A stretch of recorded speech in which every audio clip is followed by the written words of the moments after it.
ലൊക്കേല് വേറെ വിഷയമുണ്ട്. ഈ സംസാരം കുറവാണെങ്കിലും ഓരോ മൂവ്മെൻറ്റിലും അതിൻ്റെ ഒരു ശ്വാസമെടുപ്പ് വരെ അല്ലെങ്കിൽ ഒരു ലുക്കിൽ തന്നെ ഇഫക്റ്റുകൾ സൗണ്ടുകൾ കൊടുക്കുന്നുണ്ട്. അത് കൃത്യമായിട്ട് പിടിച്ചാണ് ചെയ്യുന്നത്. അത് അത് വളരെ അല്ല ഞാനത് ശ്രദ്ധിച്ചോണ്ടാണ് ഞാൻ പറഞ്ഞത്. അത്ര ഒരു സംഭവം. അത് ഒന്ന് ഡബ്ബിങ് എൻ്റെ വളരെ പാഷനറ്റ് ആയിട്ടുള്ള ഒരു കാര്യമാണ് ഞാൻ ചെയ്യുന്നത്. ഇപ്പം മ്യൂസിക് ഡയറക്ഷൻ എന്നോട് അനുബന്ധിച്ചിട്ട് തന്നെ എനിക്ക് ഡബ്ബിങ് ഭയങ്കര ഇഷ്ടമുള്ളൊരു കാര്യമാണ് ചെയ്യാൻ. പിന്നെ ഞാൻ ആദ്യമായിട്ട് ഞാൻ ഡബ് ചെയ്യുന്നത് സൗമ്യ സദാനന്ദൻ ഡയറക്റ്റ് ചെയ്ത ഷോർട്ട് ഫിലിമാണ് റാബിറ്റ് ഹോള്. അപ്പം സൗമ്യയാണ് ആദ്യമായിട്ട് എനിക്ക് ഡബ് ചെയ്യാൻ പറ്റും എന്നുള്ളൊരു സാധനം എനിക്ക് തന്നെ പറഞ്ഞു തരുന്നത്. ഞാൻ അവിടെ ഇരുന്നിട്ട് ചായ കുടിക്കുന്ന സമയത്ത് നമ്മളെന്തോ സംസാരിക്കുന്നതിൻ്റെ ഇടയിൽ ഞാൻ 2 വോയിസിൽ എന്തോ ഒരു തമാശ പറഞ്ഞ് ചിരിച്ചു.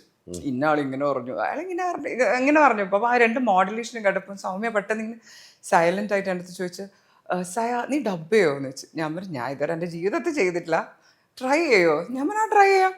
അപ്പം അങ്ങനെയാണ് റാബിറ്റ് ഹോളിൽ ആദ്യമായിട്ട് വോയിസ് കൊടുക്കുന്നത്. അത് വോയിസ് കൊടുത്തിട്ട് ഒരു വിത്തിൻ 2 വീക്സാണ് ഹേ ജൂഡിൽ ശ്യാം സാറിൻ്റെ പടത്തിൽ ഞാൻ പാടാൻ പോകുന്നത്, ഔസേപ്പച്ചൻ സാറിൻ്റെ മ്യൂസിക്കിൽ.